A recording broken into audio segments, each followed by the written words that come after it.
Hello and welcome to the Easily Excitable podcast. This is episode 100. My guest with me this week is Spencer. Hey man, how's it going? I'm good. A little head cold that I'm still recovering from, but that's how the winter's been, or spring now.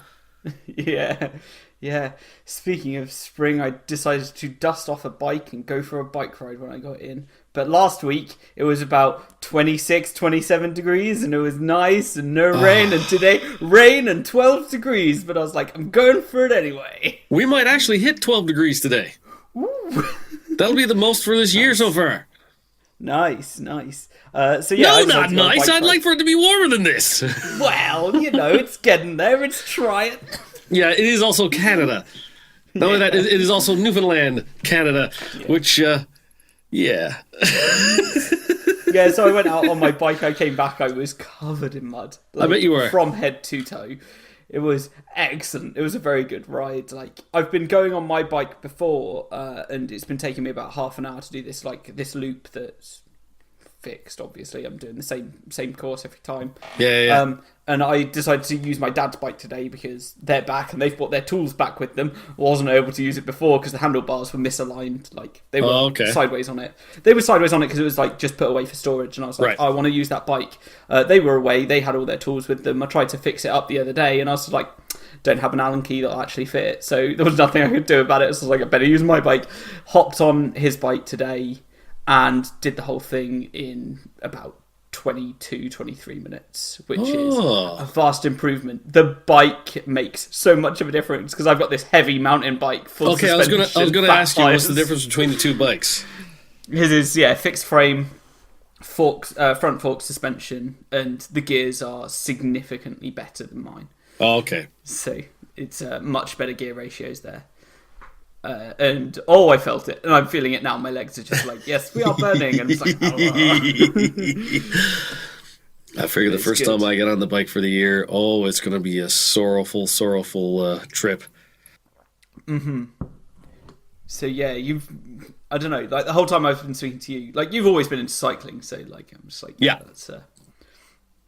that's interesting.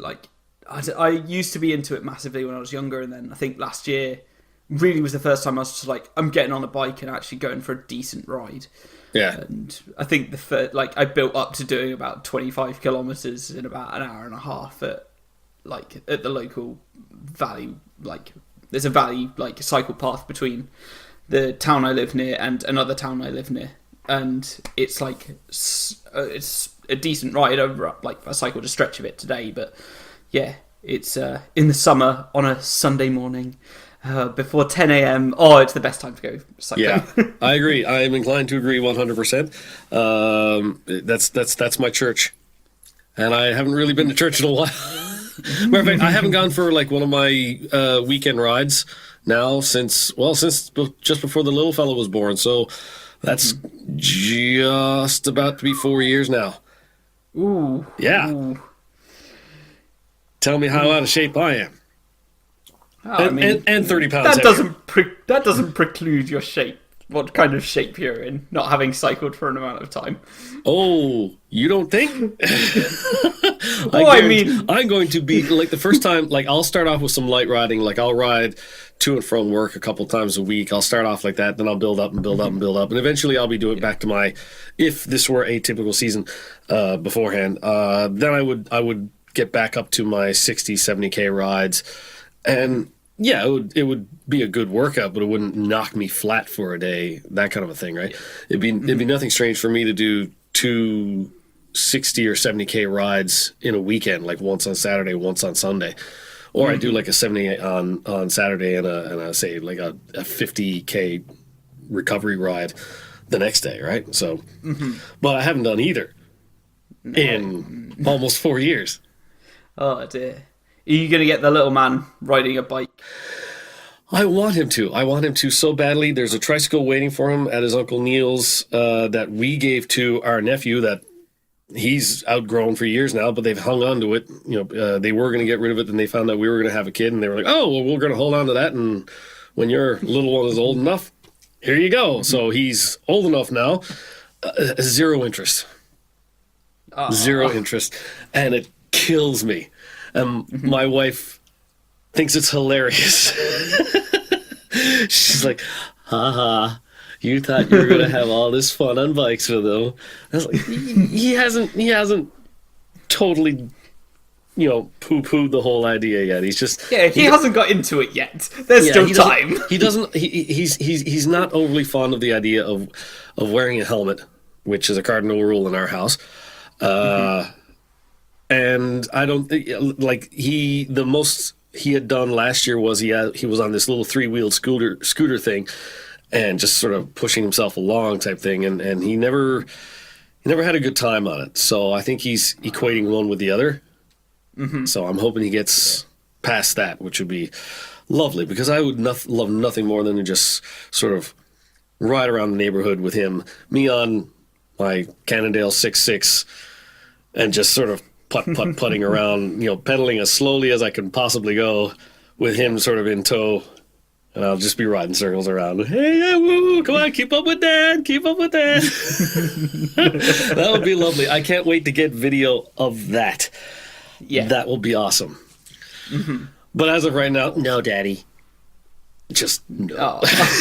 He's learned the word no. Oh my God, he's learned the word no for about a year and a half, almost 2 years now. Mm-hmm. Oh, dear. Yeah. Fair enough. He's 3.5 going on 18. Yeah. Crazy. So yeah, I'm definitely going to be picking up cycling more and more, as it's just nice to come in and be like, okay, I'm going for a bike ride. And just, yeah, because it's especially like this week, it's easy. Well, actually, it's really quite easy most of the time, because I can either get in from work, like I do at the moment. I'm getting in at about 4 o'clock.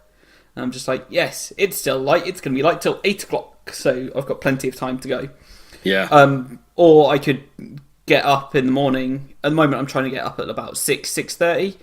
And next week, I'm going to be in work at 9:30. So I don't need to leave until 9. So that gives me 2 hours in the morning. Get up, go on a bike ride. Yeah. Get up. So that's just the way I'm trying to arrange my schedule, so I can do exercise before I start or when I finish. And at the moment, it doesn't matter which I do, because I know I can be motivated when I get in. Yeah. So it's been quite enjoyable to fit that into my routine.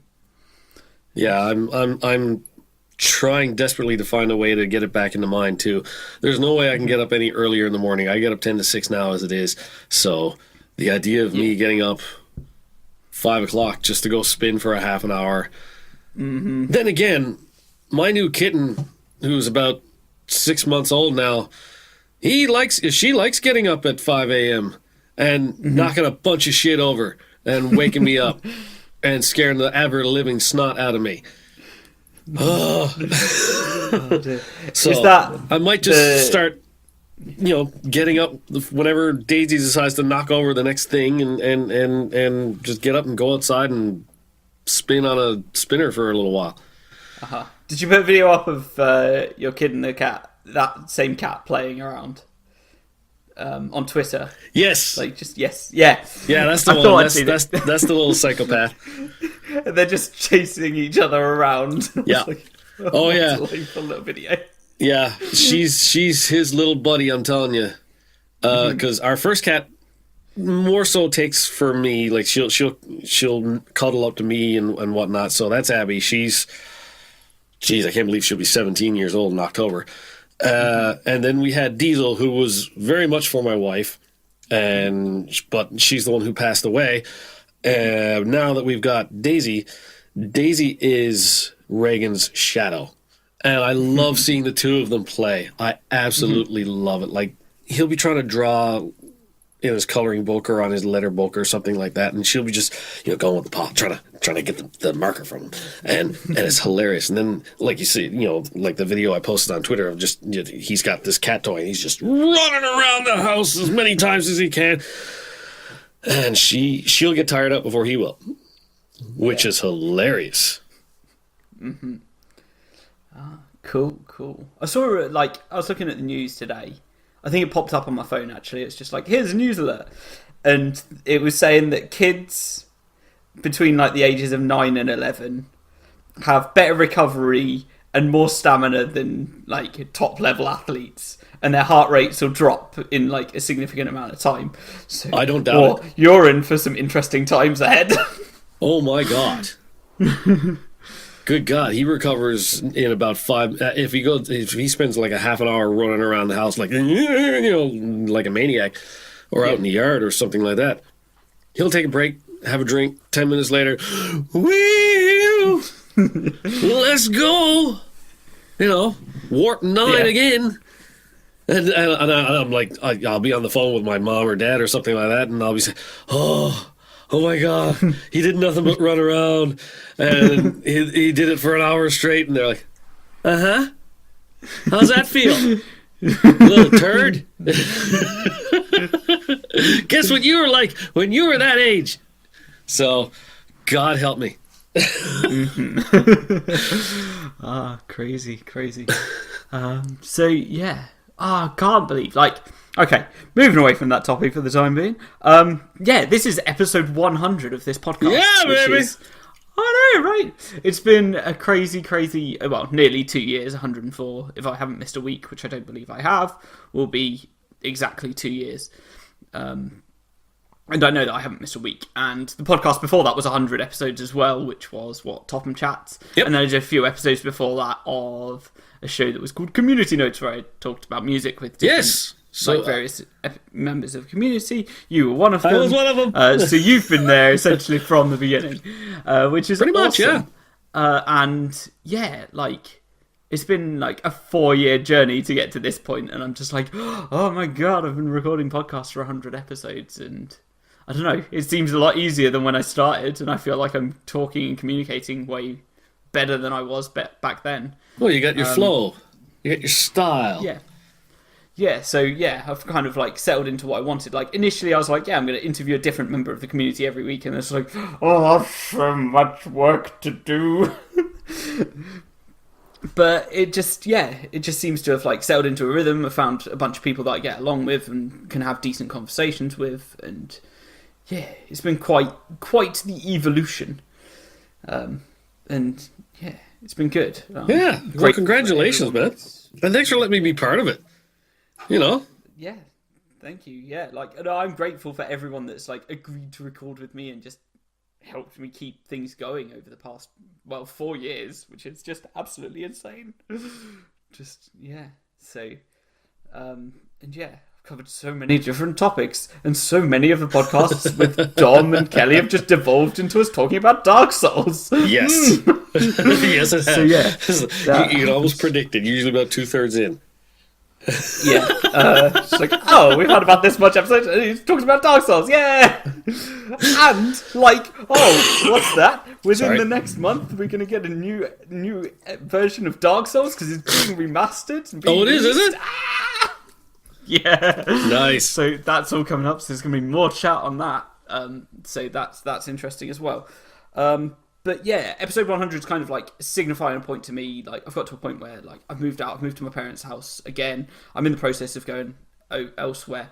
So what I'm going to do from now onwards is the podcast is going to be, I'm not going to say less frequent, because I'm going to do one every week. However, every other episode is going to have a guest on it, and then I'm going to have, so this week, chatting with Spencer, obviously. And then next week, I'm going to do one that's going to be just one topic, and I'm going to talk for between 5 and 10 minutes about that, just to catch up on where I am and everything. Right. Just so that it eases demand and stress on me, because I'm getting to a point where work is absolutely crazy. I'm doing immigration paperwork. I'm selling my apartment. There's a whole bunch of stuff going on, and I just kind of want to reduce the outside of work stuff. If you could get a little more focus going on, that'd be great. Because I know these things are time consuming for you. Not only just the recording of it, but the editing of it after the fact, right? Yeah. So it's just one of those things where I'm just I just want to kind of reduce the amount of time not the time I'm putting into it, but I still want to dedicate as much time as I can. So I think doing an episode every other week with a guest is probably the way forwards for me to do that, because it's much easier for me to fire up a game and talk while I'm playing that, and do that all in one, so that's done all in one, nice and contained. Whereas when I'm recording with someone, I need to speak to them, chat to them, get their audio over, go through the whole thing, make sure there's no bits that are erroneous, and then also capture gameplay footage and just tie it all together. And it's just, I just want to ease that process on myself, and then it gives me enough time where I can actually, maybe if I'm going away, record a bunch of them and have them backed up so I can be prepared. Have a few in the can kind of a thing. Yeah, which is kind of what I was intending to do all along anyway, but I just ended up being, like, if I knew I was going away, I'd have maybe 4 recorded, and then when I got back, I'd have one ready for that week, and rather than getting it ready at the beginning of the week, I'd wait until I absolutely needed to get the next one done, so I was never good about that, so hopefully that'll be okay, but yeah. Procrastination! I know, I'm so good at procrastinating, so we'll see what happens, but... Yeah, I'll get to that later. Yeah, that's the kind of thing that I'm, like, thinking about the podcast, and, like, because I'm in the house with my parents and they're around way more frequently than having anyone around my apartment, which was, there was no one ever in my apartment because I lived alone. Just trying to fit things in there, because it's not okay to go to my parents and be like, oh, just shut up for like an hour, you know. Not okay. Who knew? Yeah, I can see me saying that to my parents. Home. Yeah, I can see me saying that to my parents now. Actually, my parents have been visiting for the past few days, and I think they're getting ready to leave again tomorrow. Mm-hmm. But it's been lovely having them around. But I would like to have my house back. Just because they're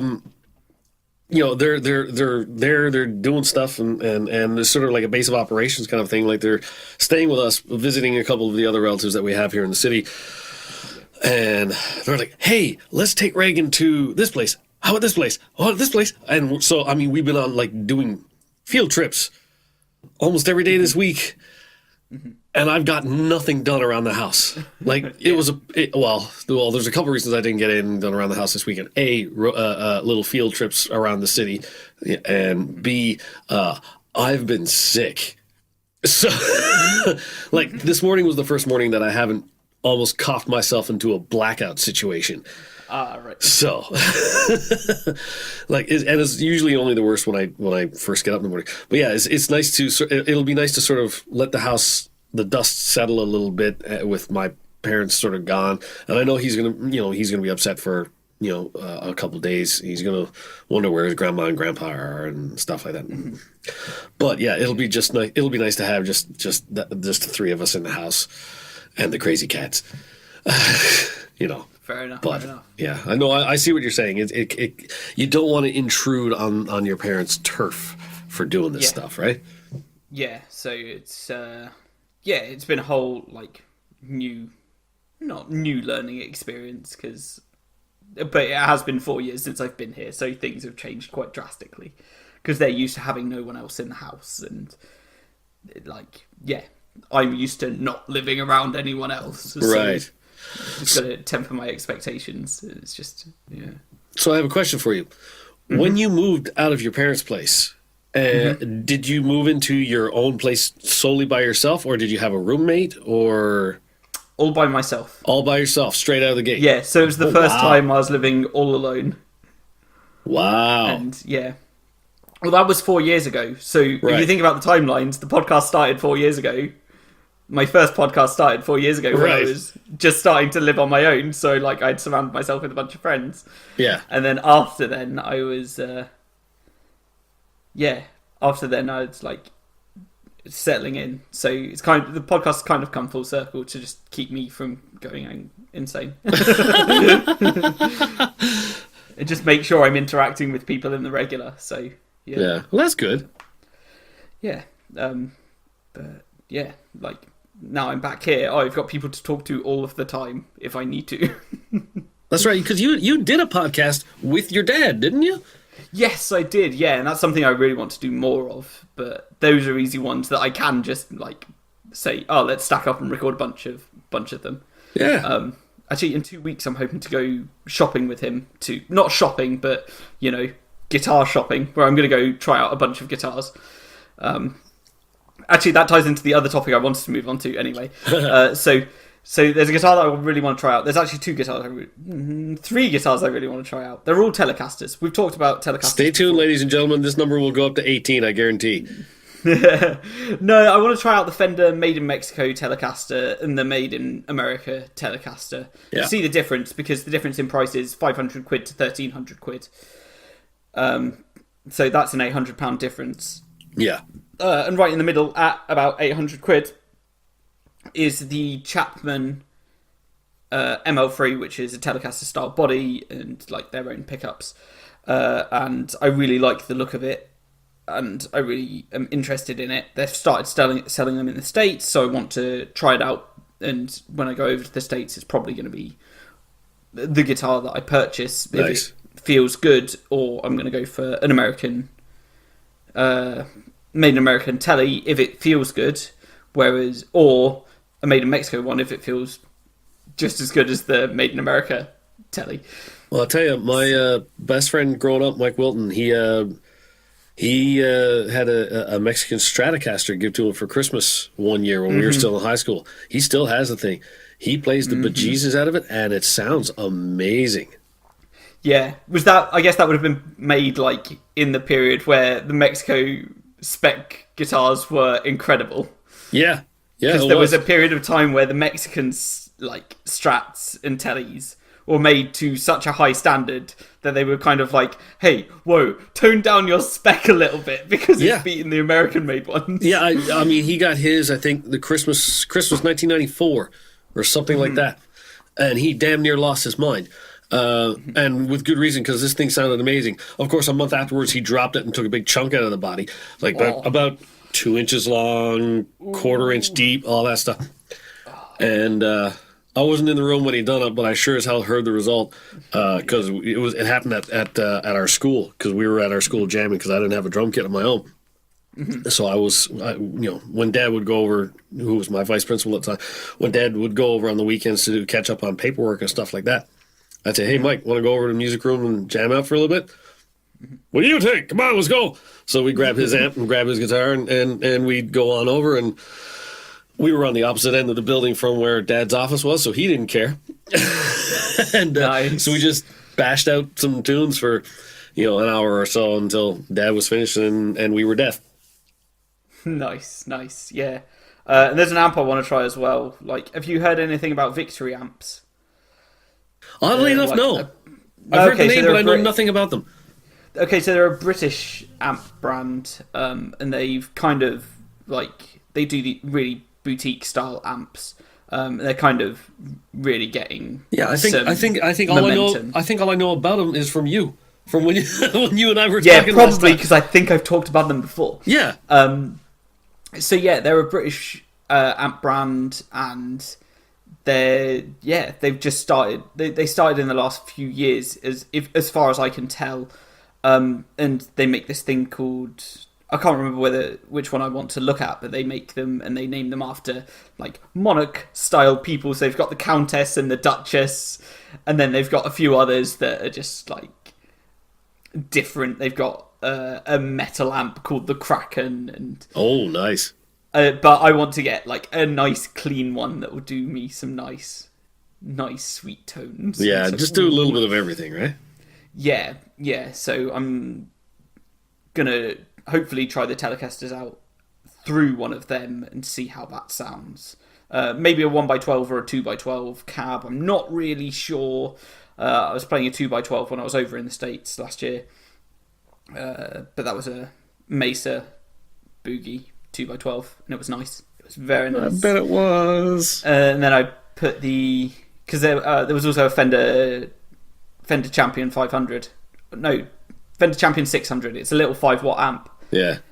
But it's valve, and it sounded amazing. And so I took instead of like going into the little 6-inch speaker that it was into, I decided to put it into the 2x12, and I was just like, oh, this is the most glorious sound. I bet it was. Good God. All it had was a volume control as well. That was it. And I was just like, oh God, this is amazing. That's as no frills of an amp as it gets, man. It's so good. But yeah, I want to try out these Victory amps and these Telecaster style guitars. And like I said, there's this Chapman guitar. Chapman, a brand owned by a guy called Rob Chapman, who's in the UK and has been like community building guitars for the last, I want to say 10 years now, actually.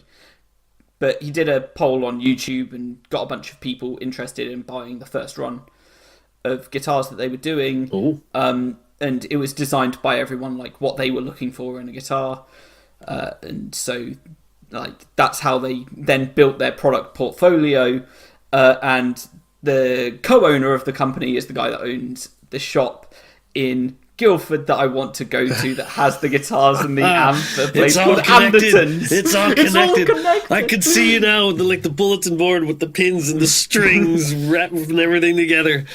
Yeah, but they do a video series called Chappers and the Captain online on Anderson's TV, and they've done a lot of really interesting videos recently. Like they did one a while ago comparing a rosewood fretboard to a Pal Ferro fretboard, which is Brazilian ironwood, which they're using to replace in some of the Telecasters the rosewood fretboard. Right, yeah. We've got, because rosewood's had its rosewood's now an endangered species, so you can't export it across borders without filling in 100 bits of paperwork. Yep. And so it becomes very, very challenging to move that around. So yeah, they started using Pal Ferro. That's one of the videos that really made me be like, actually, these guys really know what they're talking about, and I like it, like what they're doing. They're making a comparison between two nearly identical strats, one with a rosewood, one with a Pal Ferro fretboard. That was a cool one to watch. Then I've also watched, I don't think that was even Chappers and the Captain, but it was on Anderson's. Anyway, Chappers and the Captain have recently been doing effects pedals comparisons. So they've been taking a bunch of effects pedals and blind testing them. One of them's been blindfolded. Not blindfolded. No, they've been doing blindfolded videos elsewhere. But they've been hiding what pedal they've been using at a time, have a rack of 9 of them, 9 distortion pedals at a time, and saying, which one do you think sounds the best of the bunch? Or octave fuzz pedals was one they did recently. It was cool. And so they do one of them's changing all of them, making sure they go through them sequentially and give them a fair run with all the controls, while the other one's not seeing what they're playing, but they've got the guitar. So yeah, and that's been a cool series to watch. They've actually done one that's looking at clones that's just come out. So clones being the distortion pedal. Oh, okay. That defeats all distortion pedals apparently. So they've been doing a bunch of clones and clones of clones. So yeah. Good God! Why don't they just call it Thanos? And then and then they've been doing blindfolded videos of playing guitar, or they did a bunch of Telecaster comparisons. So they're here are a bunch of Telecasters, and one of them was blindfolded and had to play the guitar, and they'd rate them out of 10 and give their feedback. And the most recent one they did was is it an official Telecaster or is it a Telecaster copy? And that was a real interesting video as well. Cool. But I've been really enjoying watching their videos and being yeah, I kind of, but because they're one of the only places in the UK where you can get the Chapman brand guitars, I'm just well, I have to go to that shop now, don't I? What a shame. I'm going to have to make a day trip out of it. Oh, no. I'll make that sacrifice. I'll make that sacrifice. I'll go try out those guitars and those amps that I want to hear so badly. Shucks. So, yeah, they're doing some really cool videos, and I'm really enjoying watching what content they're putting out, and I like hearing people's takes on different pedals. But they also collaborate with a guy that's on a show called That Pedal Show. Interesting. Well, outside the box for that title, didn't they? I know, right? It's really interesting though, to see how different pedals affect the sound, and one of them's clearly been working with pedals for a long, long time. Or both of them have, actually. And I highly recommend also checking that out, because that's one of the things where I'm just learning a lot about pedals in general at the moment. I probably will, because there's been... I've been curious as to some pedal stuff lately, and I need to broaden my horizons. So I'll probably check that show out, even with its very basic title. Hey, you'll watch it and you'll listen to the playing. You see them playing guitar, and you're just Well, they could have a bland name for all I care. Oh, I know. I'm just poking fun. It's actually a great name. I'm just like, yeah, really? Yeah, it's it's been a real good time to listen to. So I'm probably going to catch up on their most recent episodes at some point soon. Actually, I think the most recent episode was to do with MIDI. But yeah, that might date this episode, but that's okay. Who's going to go out and hunt it down? And then, yeah, they also do other shows which they call Pick and Mix, and they just take random pedals, put them together on a board. But they've also built pedal boards for Graham Coxon from Blur, and a bunch of other people that they've interviewed. And yeah, it's definitely, they've got an interview series as well. There's a pedal manufacturer in the States called Analog Man, and they went to visit him, and his fuzz pedals are apparently the best. But his overdrive pedal is also apparently amazing. But there is also a 2.5-year waiting list on that pedal. Holy moly. Yeah, so if you want to look anything up on it, it's the Analog Man King of Tone. So, yeah, look Good around God. the story of that. But yeah, it's certainly interesting. But yeah, there's a lot going on there. So I want to. Well, that's all come from the fact that I want to go and visit this one store that's about 2 hours away.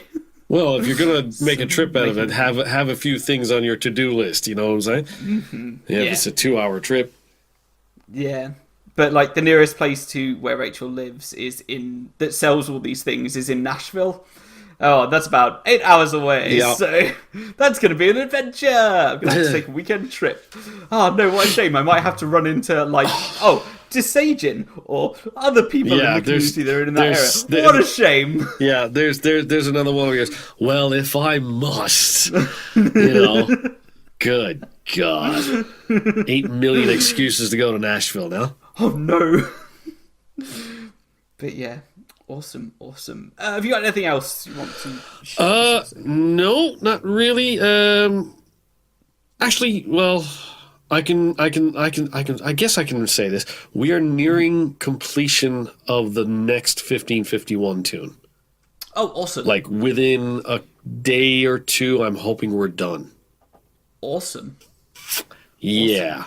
I got sent some vocal files. I have a Metallica style song I need to send you. Yeah. And be like, yeah, we should work on this. I think I might have sent you like the beginning of it, but just like... Yeah, you did. Yeah. It was very, very much in its infancy. I'm going to be working on that more. I need to just figure out a decent way to record, to be honest, because I can record, and I can record pretty decently with what's it called? What am I using? Reason, probably. Yeah. Oh, if you got Reason, that's actually a pretty powerful little program. Yeah, so I'm like working with that, but I don't know how. I just need to record more in there. That's all I need to do, But yeah, I'm working on this Metallica style song. It actually rips off like 2 Metallica riffs at the same time, so I'm just like, yeah, this is fine, absolutely okay. But yeah. Yeah, cool. I think the new 1551 is going to be out real soon, hopefully. Mm-hmm. And I've started, I think, a new YouTube series chronicling my concussion recovery. Yeah. So, anybody wants to check that out, it's on my YouTube channel on GNU. It's called The Road to Recovery. And I'm in the middle of putting together episode 2 right now. I'm waiting for the results of my CT scan. Fair enough. So Rachel said that it's the first time that she's seen your face move and your voice come out. So she was like, oh, that's interesting. I didn't realise. I thought that was hilarious. I really did. I was like, my God, after all this time, you wouldn't think that would be the case. Mm-hmm. Yeah. That would have happened long before now. Yeah, but yeah, there you go. That's it. That's all that's going on in my world.